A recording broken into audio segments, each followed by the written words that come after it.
Mathematics class 10 chapter 1 है real numbers.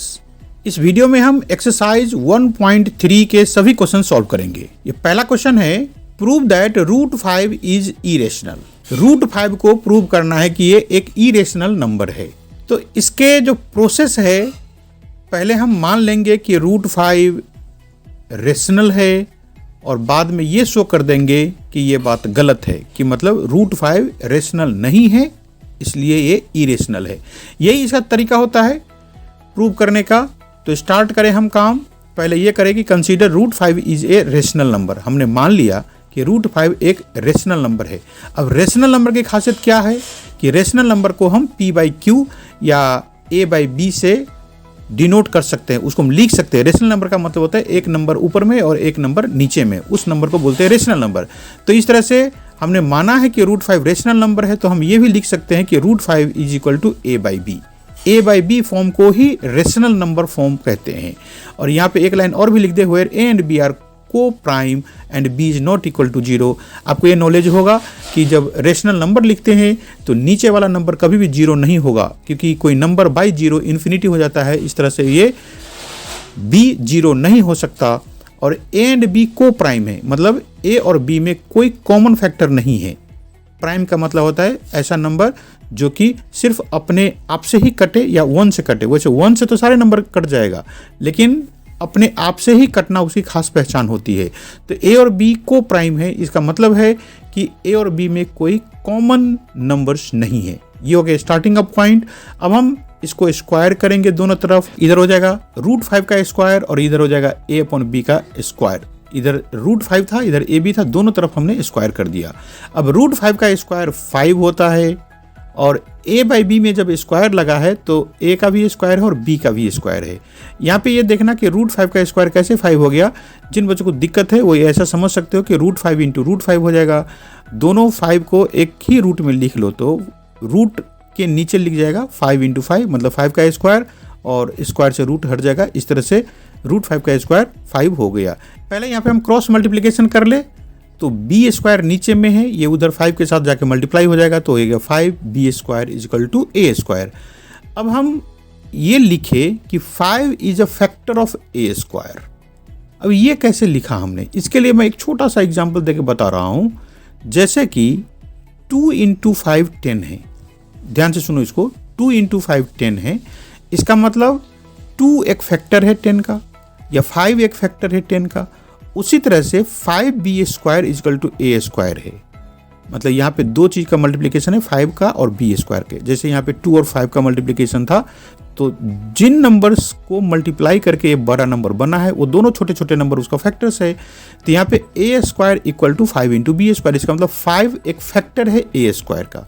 समझ में आ गया होगा एक बात। जो बड़ा नंबर है जो a स्क्वायर, वो 5 इंटू b स्क्वायर से बना है, इसलिए 5 एक फैक्टर है a स्क्वायर का। अब हम यहाँ पे ये बात लिखे, it means 5 divides a square, कि जो फैक्टर होता है उससे नंबर को हम डिवाइड कर सकते हैं, पूरा पूरा डिवाइड हो जाएगा, इसलिए वो फैक्टर है। अब यहाँ पे ये लिखे कि 5 डिवाइड्स a, मतलब एक रूल है, एक थ्योरम है कि यदि कोई नंबर किसी नंबर को स्क्वायर को डिवाइड करता है तो वही नंबर उसको बिना स्क्वायर को भी डिवाइड कर सकता है। इसका मतलब हो गया कि 5 यदि a स्क्वायर को डिवाइड कर सकता है तो 5 a को भी डिवाइड कर सकता है। ये थ्योरम है। इसके बाद यदि 5 डिवाइड कर सकता है a को, इसका मतलब हम लिखेंगे कि a इजकल टू 5c, क्योंकि जो डिवाइड करता है तो कोई कोशेंट होगा। तो मान लो कि यहाँ पे कोशेंट हो गया c, तो डिवाइड करने वाला नंबर और कोशेंट को मल्टीप्लाई करेंगे तो नंबर बन जाएगा। यहाँ पे थोड़ा सा इन बातों को सिस्टमेटिक तरीके से लिखना है। इसके बाद अब क्या करें, तो यहाँ पे c क्या है, c कोई इंटीजर है। जैसे जो भी कोशेंट आएगा उसको हम c मान लेंगे, क्योंकि 5 उसको डिवाइड कर सकता है, तो डिवाइड करने के बाद कोई कोशेंट भी आएगा, रिमाइंडर तो रहेगा नहीं क्योंकि पूरा पूरा डिवाइड हो जाएगा ये। तो where c is some integer. अब यहाँ पे ये जो इक्वेशन है 5b square equal to a square, उसको हम इक्वेशन नंबर 1 मान लेते हैं और a का वैल्यू 5c उस इक्वेशन में रखेंगे। तो यहाँ पे लिखो putting a equal to 5c in equation 1। तो a की जगह पे यदि हम 5c लिखेंगे तो ये जो इक्वेशन है वो बन जाएगा 5b square equal to a की जगह पे हमने 5c लिख दिया, उसका स्क्वायर हो गया। इसको ओपन कर देते हैं ब्रैकेट को, तो 5b² इज इक्वल टू हो जाएगा 5 का स्क्वायर 25 और c का स्क्वायर c के पावर 2। तो इस तरह से b² हो जाएगा हमारा 5c²। इस 5 को नीचे ला दो तो अपॉन में आ जाएगा, तो 25/5 5 हो गया। अब फिर से एक नई बात यहाँ पे आएगी कि 5 is a factor of b²। जो चीज़ हमने यहाँ पे लिखा था, इसे 5b² इक्वल टू a² था, तो हमने क्या लिखा था, 5 is a factor of a²। यहाँ पे 5c के साथ मल्टीप्लाई है और उसके इक्वल है b²। इसका मतलब 5 is a factor of b²। यहाँ पे हमने लिखा था 5 is a factor of a²। तो एक लाइन और भी लिख सकते हैं कि इट मीन्स 5 डिवाइड्स b², और उसकी सप्लीमेंट्री ये होता है कि 5 डिवाइड्स b। एक थ्योरम है, यदि कोई नंबर a का स्क्वायर या b का स्क्वायर को डिवाइड कर सकता है तो वही नंबर बिना स्क्वायर वाले नंबर को भी डिवाइड कर सकता है। तो 5 डिवाइड्स b आ गया उस थ्योरम के अकॉर्डिंग में। तो हमने देखा कि 5 a को भी डिवाइड कर सकता है और 5 b को भी। इसका मतलब है कि 5 is a common factor of a and b। इसका मतलब 5 दोनों में कॉमन है, a में भी और b में। तो ये कंट्राडिक्शन है, मतलब अपोजिट बात है, विरोधाभास है। किस बात का, कि शुरू में हमने तो ये माना था कि a एंड b आर को प्राइम। इसका मतलब है कि a और b में कोई कॉमन नंबर नहीं है, लेकिन अभी तो हमने क्या दिखाया, 5 दोनों में कॉमन है, इसलिए 5 से a भी कटेगा और 5 से b भी कटेगा। तो इससे हमने प्रूव क्या किया, ये बात इस चीज का प्रूफ है कि आवर एजम्पशन इज रॉन्ग, कि हमने जो शुरू में माना था कि a और b को प्राइम है, a और b में कोई नंबर कॉमन नहीं है, वो जो मानना था वो गलत था। इसलिए लिख दिया हमने कि आवर एजम्पशन इज रॉन्ग। ये क्या रॉन्ग हो गया कि पहले हमने ये माना था कि a और b को प्राइम है, मतलब कोई कॉमन नंबर नहीं है दोनों में, लेकिन अभी हमने ये दिखाया कि 5 से a भी कट सकता है और 5 से b भी कट सकता है। इसका मतलब 5 दोनों में कॉमन है, इसलिए शुरू में जो हमने माना था वो अजम्पशन गलत हो गया। तो इस तरह से हम ये लिख सकते हैं कि it means √5 is not a rational number. मतलब शुरू में हमने जो माना था कि वो रेशनल है, ये बात अब नहीं है, बट √5 इज इरेशनल। तो रेशनल नहीं है, इसका मतलब दूसरा इरेशनल होगा। तो इस तरह से हमने प्रूव कर दिया।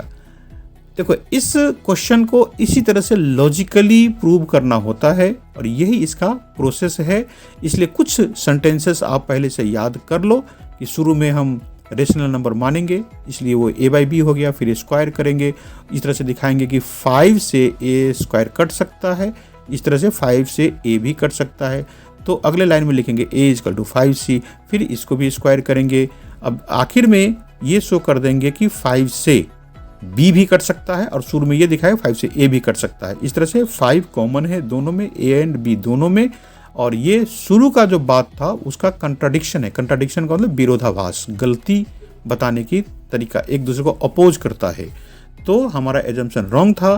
तो एजम्पशन हमने ये किया था कि √5 रेशनल नंबर है, अब ये बात गलत हो गया, इसलिए √5 इरेशनल नंबर है। ये तरीका है, आपको इस तरह से ही इस क्वेश्चन को प्रूव करना होगा। अब दूसरा क्वेश्चन में चलते हैं, यह है प्रूव दैट 3 + 2 √5 इज इरेशनल। अब पहले क्वेश्चन में हमने ये प्रूव किया था कि √5 इरेशनल नंबर है।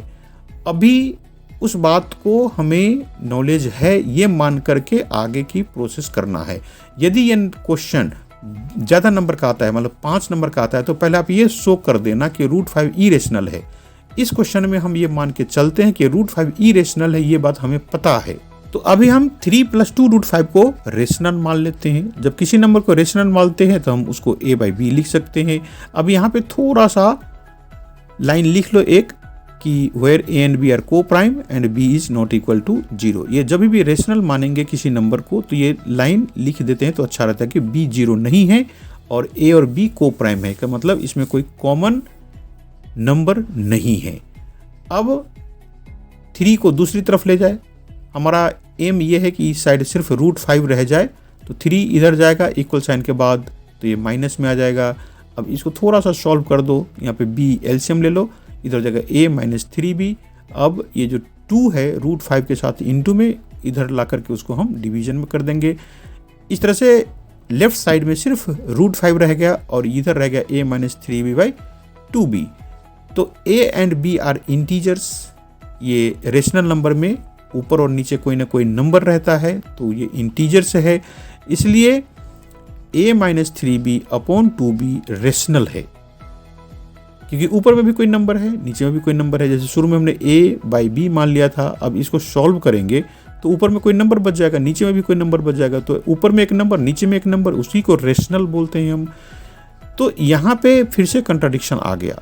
हमने तो ये प्रूव किया था या हमें ये पता है कि √5 इरेशनल है, लेकिन अभी √5 some number by some other numbers बन गया, इसका मतलब वो रेशनल होने जा रहा है। तो इस तरह से एक कंट्राडिक्शन है। तो हम लास्ट में ये लाइन लिख देंगे, so our assumption is wrong, कि शुरू में जो हमने ये माना था 3 + 2 √5 एक रेशनल नंबर है, ये बात गलत है। It means 3 + 2 √5 is not a rational number but it is an irrational number. इस तरह से हम ये प्रूव कर दिए। सभी क्वेश्चंस में हमें यही प्रोसेस फॉलो करना है, इसी तरीके से हमें प्रूव करना होता है कि कोई नंबर इरेशनल कैसे होता है। अब चलते हैं क्वेश्चन नंबर 3 में, prove that the following are irrationals. फिर से इरेशनल्स ही प्रूव करने का है। इसमें पार्ट्स है क्वेश्चन का। पहले पार्ट में है 1/√2। तो इसको पहले हम मान लेते हैं कि ये रेशनल नंबर है। रेशनल नंबर मानने के बाद हम उसको a/b दिखा सकते हैं और साथ में ये लाइन लिख देंगे कि where a and b are coprime और b is not equal to 0। ये चीज़ हमेशा ही फॉलो करते आ रहे हैं।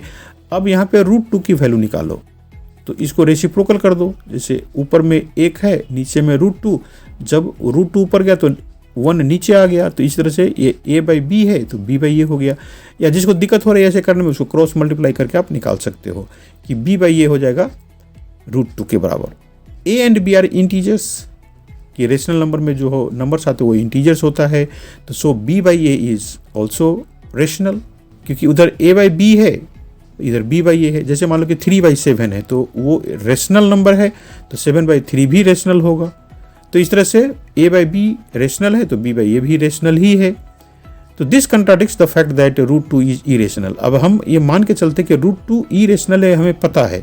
यदि मान लो कि आपको ये लगता है कि √2 इरेशनल है, कैसे पता है, तो आपको प्रूव करना पड़ेगा फिर से। ये काम तभी करना जबकि ये ज़्यादा नंबर का क्वेश्चन हो, जैसे 5 नंबर का हो तब ये कर देना। बाकी शुरू में ये लिख देना कि वी नो √2 इज इरेशनल। ठीक है। इसके बाद this contradiction arises by considering 1/√2 is a rational number. शुरू में हमने मान लिया था कि √2 रेशनल है, इसीलिए ये कंट्राडिक्शन डेवलप हो गया। तो लास्ट में एक लाइन लिखो, it means 1/√2 is not a rational number but 1/√2 is irrational. ये प्रूव्ड हो गया।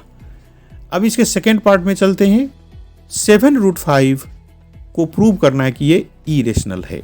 तो पहले हम इसको रेशनल मान लेंगे। रेशनल मानने के बाद हम एक लाइन सभी में लिखते हैं कि a and b are coprime and b is not equal to 0।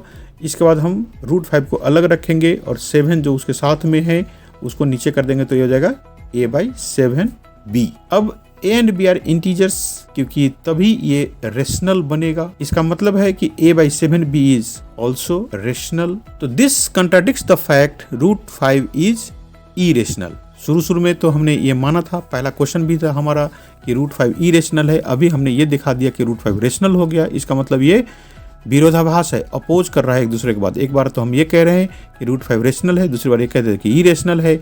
वैसे √5 इरेशनल ही है। यहाँ पे जो √5 रेशनल दिखा रखा है हमने वो गलत है।